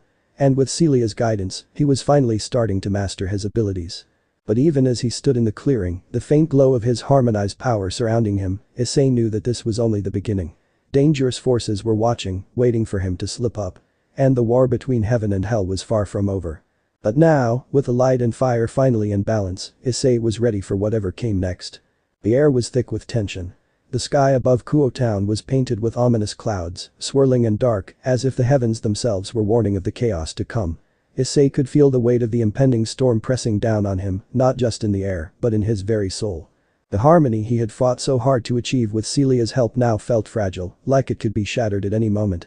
The warnings had come in waves, first whispers, then direct confrontations. Both heaven and hell had sent envoys, each one more forceful than the last. They wanted him to choose a side, and they wanted it now. But it wasn't just heaven and hell anymore. Rogue factions, angels who had fallen from grace but refused to align with hell, devils seeking to gain power through him, and even opportunistic humans who dabbled in forbidden magic had all taken an interest in the Nephilim who stood at the center of the storm. Issei's powers had become a beacon, drawing them all like moths to a flame. And now, they were coming for him. It started at dusk. Issei was walking back to the occult research club after another session with Celia. The streets were empty, unnervingly quiet for a town that usually buzzed with life. As Issei approached the gates of the school, a cold wind swept through the air, sending a chill down his spine. He could sense that something was coming. Issei. He turned to see Rias running toward him, her expression a mix of urgency and fear. Behind her were Akeno, Kiba, Kaneko, and Gasper. They had felt it too. "They're here," Rias said breathlessly, coming to a stop in front of him. "Heaven's forces. Gabriel is leading them." Issei's heart sank. He had known that Gabriel would eventually come for him, but hearing her name filled him with dread. Gabriel, the archangel who had once offered him peace and purpose in heaven, had grown more insistent with each passing week. She wanted him to fulfill his divine role, but Issei had refused her offer. Now, it seemed she was done asking. Before Issei could respond, a blinding light appeared in the sky, and the very air around them hummed with divine energy. Gabriel descended gracefully from the clouds, her wings glowing with ethereal light, and behind her, an entire host of angels followed. The sight was both beautiful and terrifying. "Hi do Issei," Gabriel's voice rang out like a melody, though it was laced with authority. "It's time to end this. You must choose." Issei clenched his fists, stepping forward to face her. "I've already made my choice, Gabriel. I'm not leaving my friends, and I'm not abandoning who I am." Gabriel's expression softened, but there was sadness in her eyes. "You cannot walk both paths, Issei.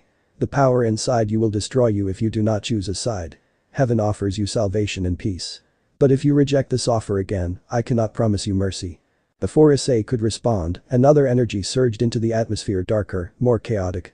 From the opposite end of the sky, a portal opened, and through it stepped fallen angels and devils, led by Azazel and several other powerful figures from hell. They had come to claim Issei as well. "Looks like heaven couldn't wait to make their move," Azazel said with a smirk as he hovered in the air. "But don't worry, kid. We're here to back you up." The tension between heaven and hell had reached its breaking point. Issei stood in the middle, caught between two forces that had clashed for millennia. But even as heaven and hell prepared for battle, a third presence made itself known. The ground trembled as rogue factions of fallen angels, devils, and rogue humans emerged from the shadows. They weren't aligned with heaven or hell, they sought to use Issei's power for their own gain. These factions had been growing in strength, waiting for the right moment to strike, and now they saw their chance. "We want the Nephilim," a rogue angel snarled, stepping forward from the shadows. His wings were darkened and frayed, his expression filled with greed. "Give him to us, and we'll spare the rest of you." "Like hell you will." Akeno's voice cut through the air, her eyes blazing with fury. Lightning crackled around her hands as she prepared to fight. Rhea stepped beside Issei, her voice calm but firm. "We won't let anyone take you, Issei. We'll fight to protect you." Kiba drew his sword, and Kaneko moved into a defensive stance. Gasper trembled slightly but stood tall, ready to support his friends. Issei's heart swelled with gratitude and fear. His friends were ready to defend him, even against overwhelming odds, but he couldn't let them face this alone. The battlefield was set. Heaven, hell, and rogue factions had all converged upon Kuo Town, and Issei was at the center of it all. The first strike came from heaven. Gabriel raised her hand, and a blinding spear of light formed in her palm. She hurled it toward the ground with divine precision, aiming to end the battle quickly. But Rias was ready. She summoned her power, a shield of demonic energy forming just in time to deflect the attack. Angels descended upon the town like a torrent of light, their wings spread wide as they prepared to engage the devils. The clash of divine and demonic energy shook the ground, sending shockwaves through the air. Issei watched as the battle erupted around him, chaos unfolding on all sides. Azazel, laughing in the face of danger, flew into the fray, his wings dark and imposing. "Let's see what you've got, Gabriel." A fierce battle broke out between the fallen angels and heaven's forces, each side unleashing their full power in a spectacle of light and darkness. Lightning crackled, fire roared, and the very fabric of reality seemed to tremble under the weight of their conflict. Meanwhile, the rogue factions circled like vultures, waiting for their chance to strike. They had no loyalty to heaven or hell, they wanted only one thing: Issei's power. Rias, Akeno, and the rest of the occult research club fought valiantly to hold back the tide of enemies. Akeno's lightning strikes tore through the sky, while Kiba danced between opponents, his sword flashing like a blur. Kaneko's fist struck with the force of a wrecking ball, and Gasper used his powers to freeze time momentarily, giving them an advantage in the battle. But despite their combined strength, the sheer number of enemies was overwhelming.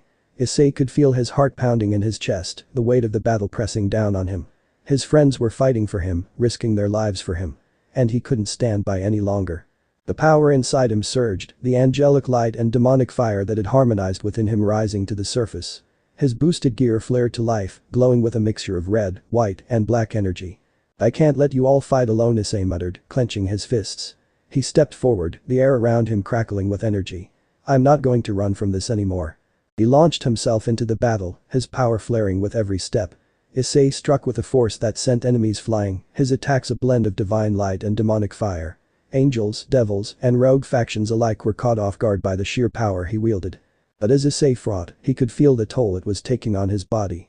Every strike, every burst of power drained him, and the harmony he had achieved felt increasingly fragile. The dream he had experienced so many times, the vision of him standing in the center of a cataclysmic war, was becoming a reality. And if he wasn't careful, he could lose control. Gabriel swooped down from the sky, her eyes filled with determination. "Issei, you must stop. If you continue like this, your power will destroy you." "I can't stop," Issei shouted, his voice strained. "I have to protect them." But Gabriel wasn't the only one watching. The rogue factions, sensing Issei's growing instability, made their move. A group of rogue devils, led by a powerful sorcerer, lunged toward Issei, their intent clear to take him down and claim his power for themselves. Rhea saw the danger and rushed to his side. "Issei." In an instant, Rhea unleashed her full demonic power, a blast of energy that tore through the rogue devils and sent them scattering. But even as they fell, more enemies appeared, closing in on Issei from all sides. The battle was spiraling out of control. Issei's body trembled with the strain of maintaining his powers. The angelic light and demonic fire within him were beginning to clash once again, threatening to tear him apart. He could feel the instability growing, his vision blurring as the weight of the battle pressed down on him. "I can't," Issei gasped, dropping to one knee as the power surged uncontrollably through his veins. Rhea rushed to his side, her hands on his shoulders, her eyes wide with fear. "Issei, stop. You're pushing yourself too hard." "I have to protect you, all of you," Issei muttered, his voice weak. But even as Rhea tried to calm him, the battle raged on. Angels and devils clashed in the sky, and the rogue factions pressed their advantage, closing in on Issei. Gabriel, seeing the danger, descended once more, her voice filled with urgency. "Issei, listen to me. If you don't stop now, your power will consume you. You must choose heaven or hell." The ultimatum hung in the air, heavy and final. Issei's heart pounded in his chest. He had fought so hard to find balance, to protect his friends.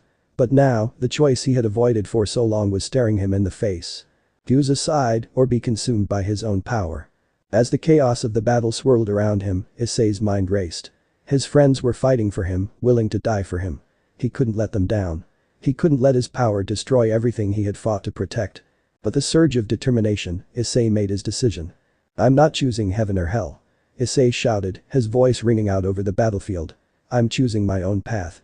The power inside him flared to life once more, but this time, it wasn't chaotic or unstable. It was focused, controlled. The light and fire within him harmonized once again, and Issei stood tall, his boosted gear glowing with raw, unified energy. He wasn't a pawn of heaven or hell. He was Issei Haidu, a Nephilim, a protector of his friends, and someone who would fight for his own future. With a roar, Issei unleashed his full power, sending shockwaves through the battlefield.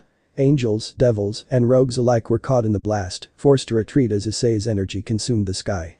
The battle paused, the warring factions momentarily stunned by the sheer force of Issei's will.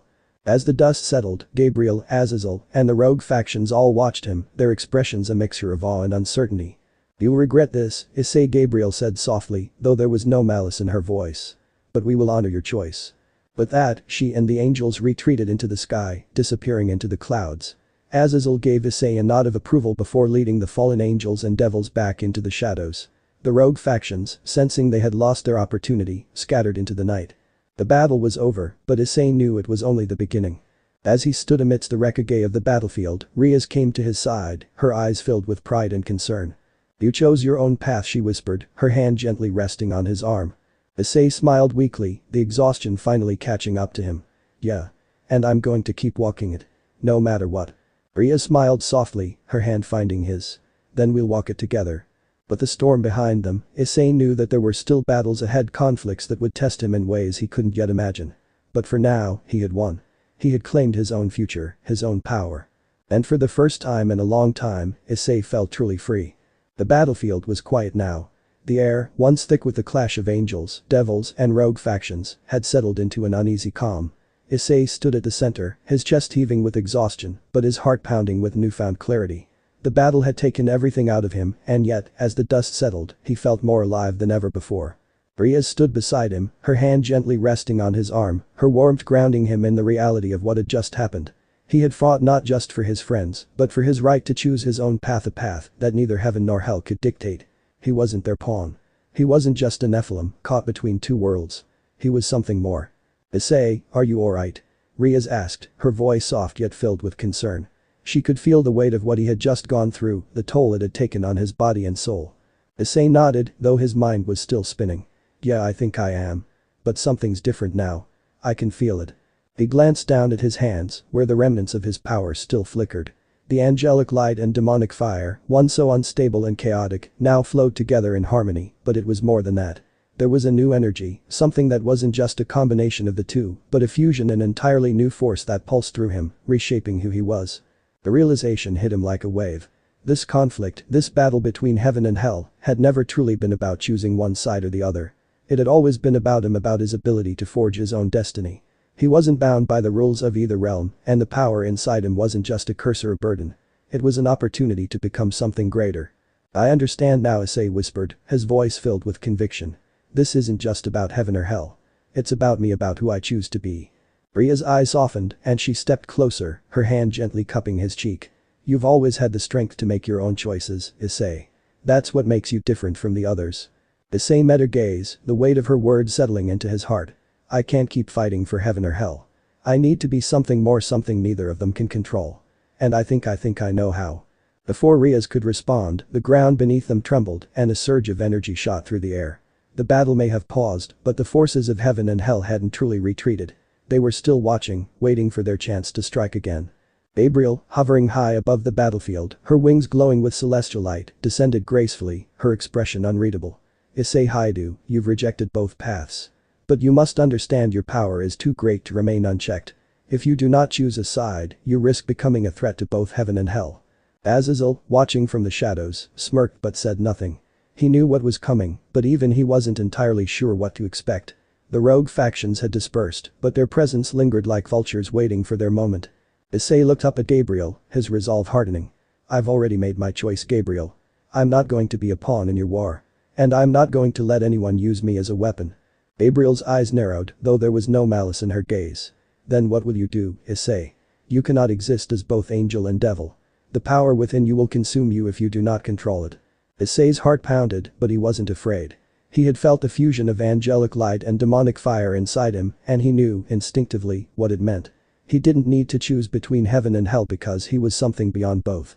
"I won't be controlled by either of you," Issei said, his voice ringing with newfound strength. "I'm not just a Nephilim.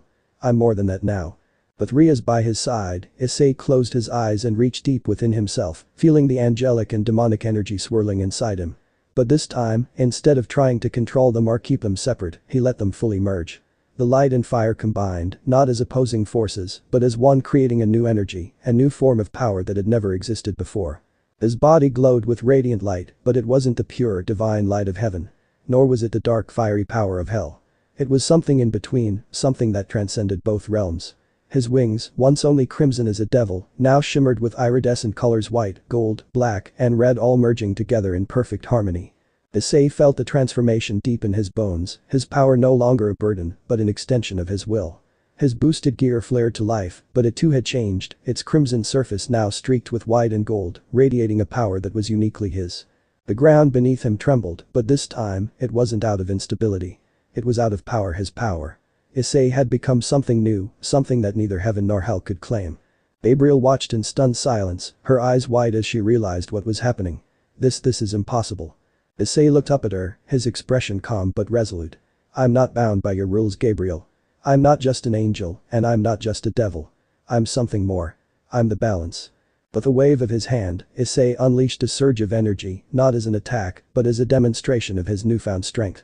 The light and fire spiraled into the sky, creating a dazzling display of power that radiated outward, encompassing both heaven's forces and the remaining devils from hell.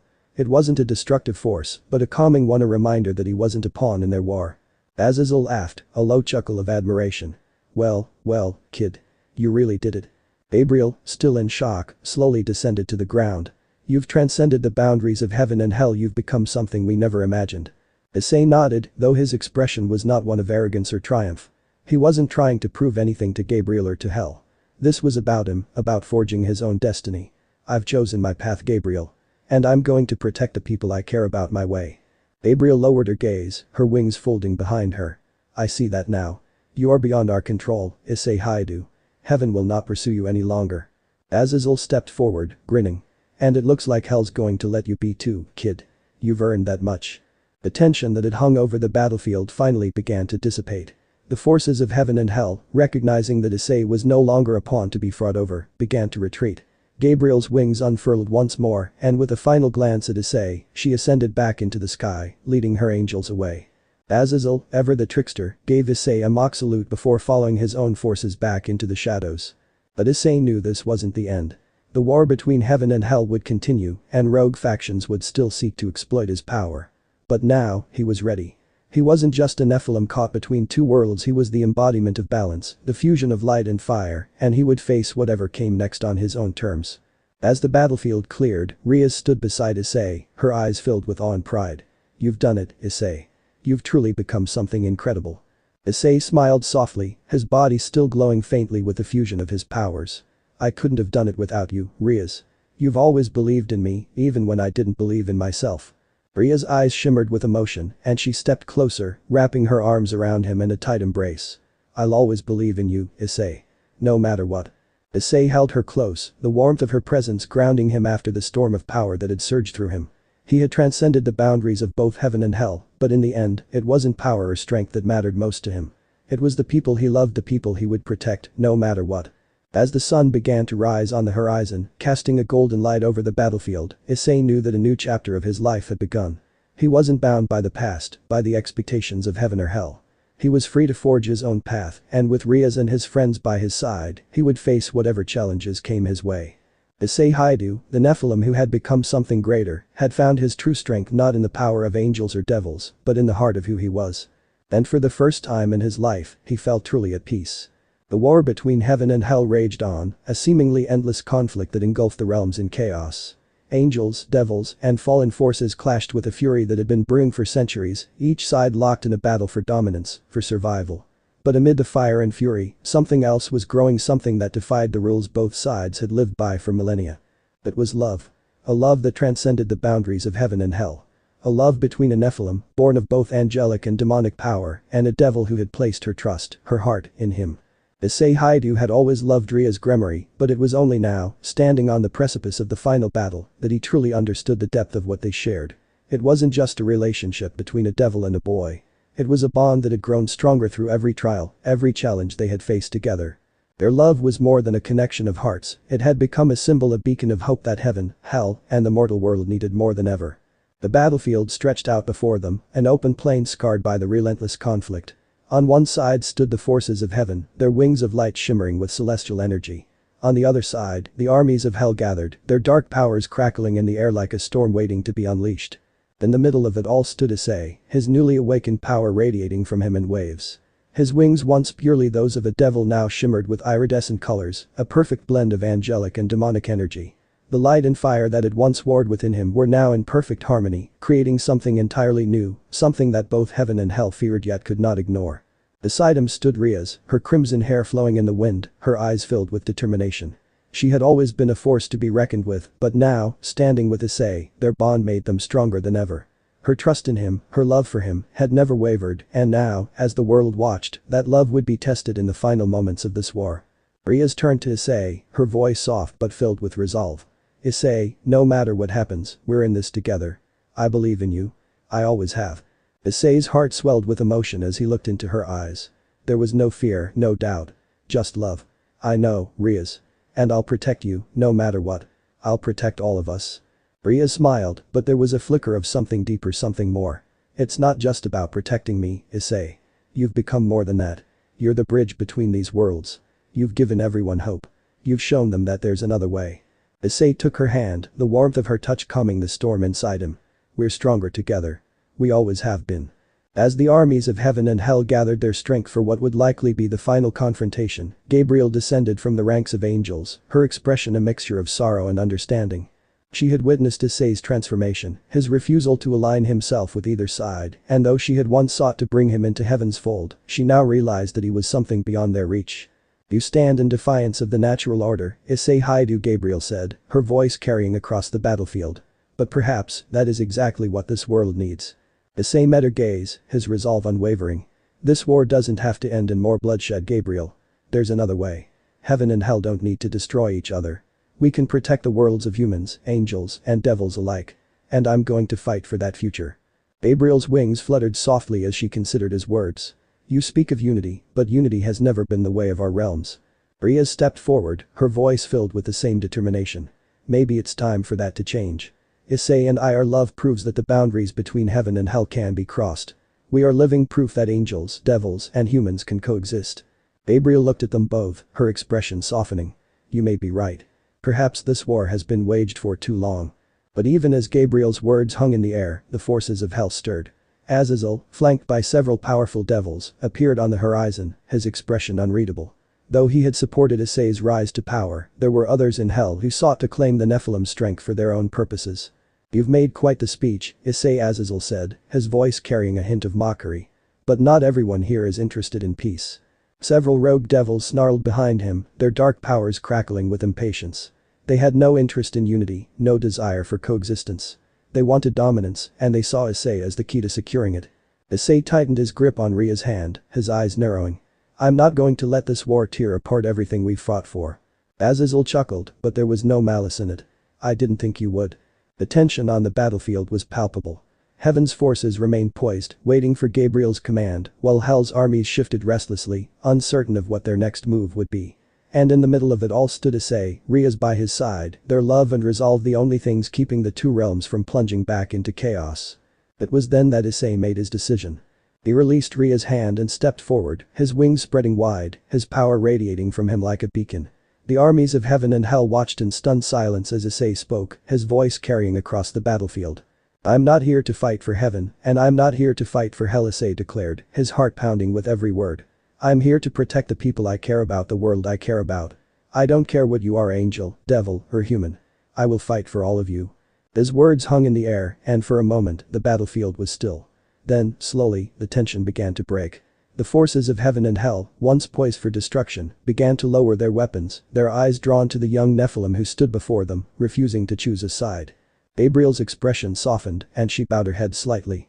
You are stronger than any of us realized, Issei Haidu. Perhaps it is time for a new order. Azazel smirked, crossing his arms. Well, kid, it looks like you've done what no one else could, stop the war without throwing a single punch.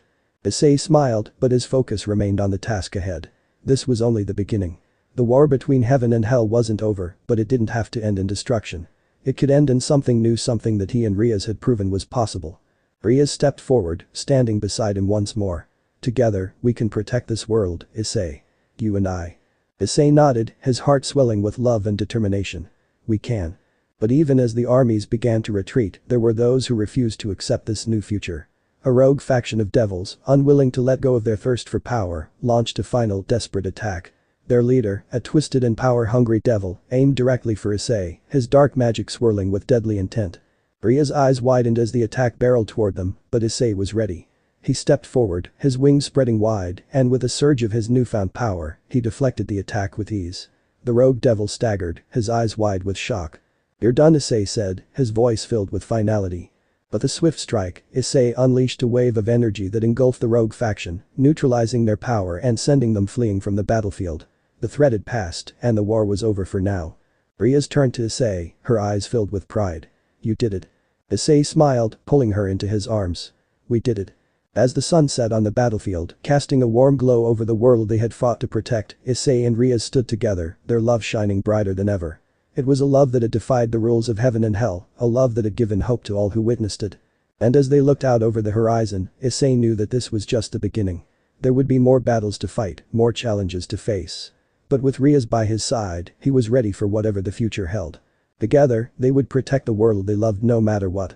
And in the heart of their love, they had found something even more powerful than their Nephilim abilities. The strength to forge their own destiny, beyond the constraints of heaven and hell. The battlefield was quiet, but the air thrummed with the anticipation of the final clash. The armies of heaven and hell had retreated to their corners, each side licking their wounds from the previous skirmishes, uncertain of what was to come next. Above them, the sky churned with unnatural colors, storm clouds of gold, black, and crimson swirling in a chaotic dance that mirrored the tension below. At the heart of it all stood Issei, the Nephilim who had defied the natural order of both realms, his iridescent wings unfurled, glowing with a fusion of angelic light and demonic fire. His power pulsed through the battlefield, altering the very fabric of reality around him. Beside him, as always, stood Ria's Gremory, her crimson hair glowing like embers, her presence a constant reminder of what Issei was fighting for. This was it, the moment that would decide everything. Issei glanced at Ria's, his heart filled with both resolve and love. No matter what happens, we'll face it together. Ria smiled, her eyes filled with unshakable faith. I'm with you, Issei. Always. The battle that had raged for centuries, the war between heaven and hell, was about to reach its climax. But Issei had made his decision. He would not let the realms tear each other apart.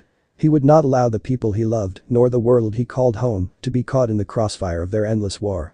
He was no longer just a Nephilim. He was something more, something that neither heaven nor hell had ever anticipated. And it was time to show them the full extent of his power. As Issei stepped forward, the armies of heaven and hell tensed, each side preparing for the inevitable. Gabriel, the archangel who had once tried to bring him into heaven's fold, hovered in the sky above, her eyes filled with uncertainty. She had seen Issei's power before, but even she couldn't predict what he was about to do. Azazel, watching from the shadows with a wry smile, crossed his arms. Looks like the kid's about to shake things up. The rogue factions of both realms, sensing the tension, stood ready to make their move.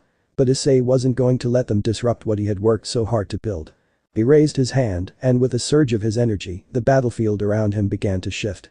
The ground trembled, cracks spreading through the earth as his power rippled outward. But it wasn't destruction that Issei unleashed, it was something else, something that neither heaven nor hell had ever seen. The light and fire within him, one separate forces struggling for dominance, now moved together in perfect harmony. His wings glowed brighter, their iridescent colors swirling in a dazzling display of energy. And as Issei focused his will, the energy expanded, engulfing the battlefield in a radiant glow. It was as if the very fabric of the world was being rewritten. The armies of heaven and hell, once poised for battle, were forced to stop in their tracks as the power washed over them. Weapons were lowered, and the tension that had built up over centuries began to dissolve in the face of the overwhelming force that Issei had unleashed. Gabriel descended from the sky, her expression one of awe and disbelief. This is impossible. Azazel, his smirk fading, stepped forward, his eyes wide as he felt the shift in the air. He's doing it. He's actually doing it. Issei's power was not one of destruction. It was recreation. He wasn't tearing the realms apart. He was reshaping them. As the energy pulsed through the battlefield, the lines that had once divided heaven and hell began to blur. Angels and devils alike could feel it, the power of unity, of balance.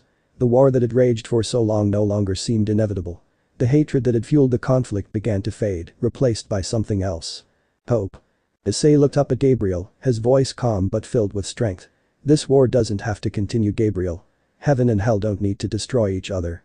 There can be peace. But it won't come through bloodshed, it will come through understanding. Gabriel, still hovering above him, hesitated for a moment. Her wings fluttered as if caught in an invisible wind, her eyes searching his face. Then, slowly, she nodded. Perhaps you are right, Issei. Perhaps this war has lasted long enough. Azazel, ever the skeptic, raised an eyebrow but didn't argue. Even he could see the change in the air. The forces of hell, once so eager to claim victory, were no longer so sure of their path. Issei stepped forward again, his wings glowing even brighter. I'm not fighting for heaven, and I'm not fighting for hell. I'm fighting for everyone, the world of humans, the world of angels, and the world of devils. And I'm going to protect all of them. As his voice echoed across the battlefield, a sense of calm washed over the warring factions. The angels and devils, once locked in a bitter struggle, slowly began to lower their weapons. The rogue factions, seeing the shift in power, retreated into the shadows, unwilling to face the overwhelming force that Issei now wielded. The war, it seemed, had reached its end. For a long moment, there was silence. The armies of heaven and hell stood still, as if waiting for someone to make the first move. But no one did. The realization had set in. Issei had changed everything. He had forced both sides into a truce, not through violence, but through the sheer force of his will and the power of balance. Gabriel, her wings folding behind her, descended fully to the ground. Heaven will honor this truce, Issei. Your actions have proven that there is another way. We will not pursue this war any further. Azazel, standing at the edge of the battlefield, chuckled softly. Looks like peace is on the table. Who would have thought? Issei, his wings slowly folding back, nodded in acknowledgement. This war can't continue. There's too much at stake. It's time for something new, a future where angels, devils, and humans can coexist. Gabriel smiled faintly, her expression one of understanding. Perhaps this is the legacy of the Nephilim. A bridge between our worlds. Issei turned to Riaz, his heart swelling with love and pride. It's not just me, Gabriel. It's all of us. Riaz, Akeno, Kiba, Kaneko, and everyone else who fought for a future worth protecting. We did this together. Ria's eyes glistened with emotion and she stepped closer, her hand finding his. Issei, you've changed everything. Issei smiled, his voice soft but filled with conviction. No. We changed everything. The days that followed the final battle were filled with a fragile but hopeful peace. The war that had once seemed unending had come to an abrupt halt, and though tension still simmered beneath the surface, there was a sense that a new future was possible. Issei and Riaz returned to Kuo Academy with the rest of the Occult Research Club, their bond stronger than ever. The love they shared, once seen as impossible, a devil and a Nephilim, born of both angelic and demonic power, had become a symbol of hope for both realms. The fragile peace between heaven and hell held, thanks in large part to Issei's actions. The angels, under Gabriel's leadership, began to reconsider their rigid stance on the balance of power. The devils, led by Serziches and Azazel, recognized that the old ways of conflict could no longer sustain them. And through it all, Issei embraced his role as a protector not just of the people he loved, but of all realms. One evening, as the sun set over Kuo town, Issei and Riaz stood on the balcony of the Occult Research Club's headquarters, watching the world slowly move forward. The sky was painted in shades of gold and crimson, a perfect blend of light and fire, just like the power that flowed within Issei. I still can't believe it, Issei said, his voice soft as he gazed at the horizon. We did it. We stopped the war. Riaz leaned against him, her head resting on his shoulder. You did more than that, Issei. You changed the world. Issei smiled, his heart filled with a sense of peace he had never known before. I couldn't have done it without you, Riaz. You've always been there, believing in me, even when I didn't believe in myself. Riaz lifted her head, her eyes meeting his. I love you, Issei. I always will. Issei's heart swelled with emotion, and he pulled her closer, his lips brushing against hers in a gentle kiss. I love you too, Riaz. And I promise, no matter what comes next, I'll always be here. For you. For everyone. Together, they stood on the balcony, watching the world they had fought so hard to protect. The future was uncertain, and there would always be challenges to face. But with Riaz by his side, Issei knew that they could face anything. He was no longer just a Nephilim. He was something greater, a protector of all realms, a beacon of hope in a world that had once been divided. And as the sun dipped below the horizon, casting a warm glow over the world, Issei Haidu embraced his legacy. The legacy of the Nephilim. End of the here. So that's it for today's video, guys. Before you go, just like the video and share it with your friends. Bye.